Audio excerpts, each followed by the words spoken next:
It was just after 9:42 p.m.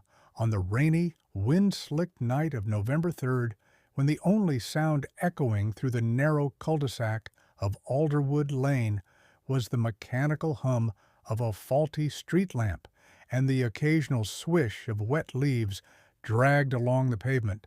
But inside house number 17, nestled at the farthest corner of the dead end, 17-year-old Emily Wren sat alone on the living room couch, her legs folded tightly beneath her, a psychology textbook balanced against her knees, and a mug of half-drunk cocoa going cold on the coffee table beside her, unaware that within the next 20 minutes she would become the center of a town-wide investigation that would stump police, terrify neighbors, and spawn a flood of conspiracy theories, all stemming from one inexplicable knock, a single blood-curdling scream, and a complete absence of any witnesses or forensic trace.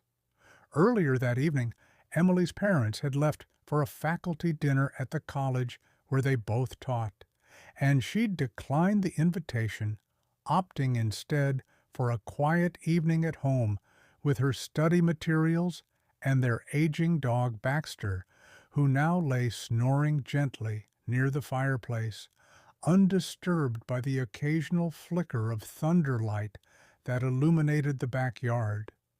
She remembered checking the locks twice, turning off the motion sensor at the back porch because the wind kept triggering it, and briefly glancing at the security app on her phone, which showed nothing out of the ordinary. No movement, no alerts, no problems.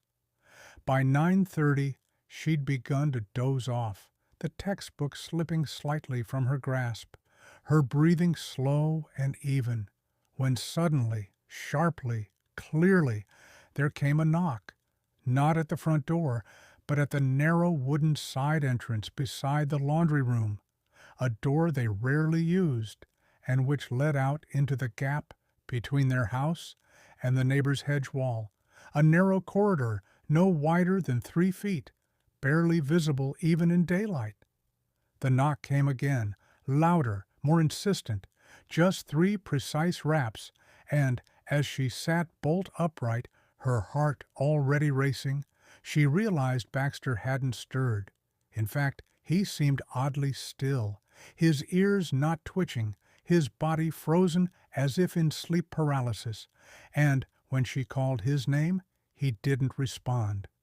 Fear curled in her stomach as she slowly approached the hallway, the air suddenly colder, heavier, the silence deeper than it should have been. And as she turned the corner to the laundry area, she reached for the hallway light, only to find it unresponsive, flicking once, then going dead. Her phone, which she held like a lifeline, had no signal, no Wi-Fi, no battery icon at all, just a blank screen despite being fully charged moments earlier. She considered calling out, yelling that the police were on their way, but something in her gut told her not to speak, not to breathe loudly, not to do anything but listen. And as she pressed her back against the wall and peered toward the side door's frosted glass, she saw it, a silhouette, impossibly still, tall and narrow, not moving, not shifting weight, just standing there, waiting. Then, without warning, the scream tore through the house, a scream so loud, so piercing, so full of primal terror, that it rattled the light fixtures and sent birds flying from the trees behind the house. And yet it didn't come from Emily. It came from inside the house, from somewhere upstairs, though she knew with absolute certainty that she was alone. In the seconds that followed, the side door creaked as though pressure were applied gently from the outside, but the bolt held until it didn't, and the door swung open slowly, groaning on rusted hinges, revealing nothing, just the darkness of the side path, the outline of the hedge, and the lightless space between the homes. Terrified, she backed away, turned, and ran upstairs to check every room, throwing open doors, flicking switches that did nothing, until she reached her parents' bedroom and found it completely rearranged.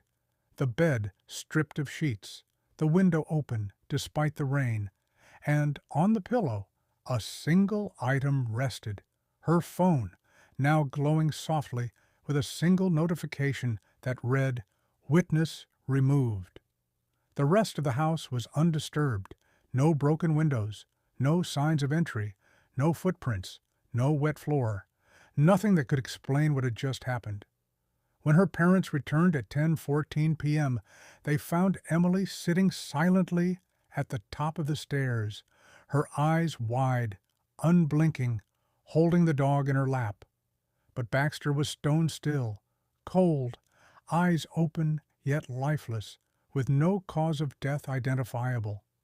Emily couldn't speak for several hours, and when she finally did, the only words she managed were, "He was inside already," which made no sense given that every camera on the security system showed no motion, no figure, no breach.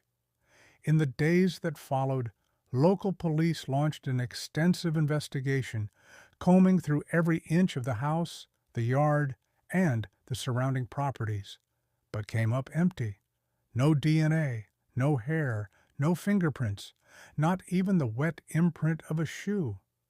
Neighbors reported hearing a scream, yes, but swore they saw no one come or go, and nobody could explain the fact that Emily's phone, which had disappeared for over 40 minutes, had registered a single call at 9:46 p.m. to a number that didn't exist, placed from a location approximately 73 miles away, in a stretch of forest that had been uninhabited for over 2 decades. Further digging revealed that 2 other incidents, one in 1998 and another in 2011, had occurred in homes built on the same plot of land, both involving unexplained knocks, a scream from an unknown source, and a total lack of physical evidence. The earlier cases were buried, deemed psychological episodes due to lack of proof, but now investigators began to consider that the location itself was somehow involved. Specialists were brought in, forensic analysts, sound engineers, paranormal researchers, and all were stumped by one detail. In the audio recording salvaged from the broken security system, there was 1 second of static during the knock, and embedded in that static was a whisper, slowed to near imperceptibility, saying, "You look too long." Emily was moved to a secure location, and her family vacated the home permanently. But over the next 2 years, the case faded into the background, remembered only in late-night forums and obscure podcasts, until exactly 1 year later, another knock was reported at a house 3 blocks away. Same pattern, same result. 1 knock, 1 scream, no witnesses.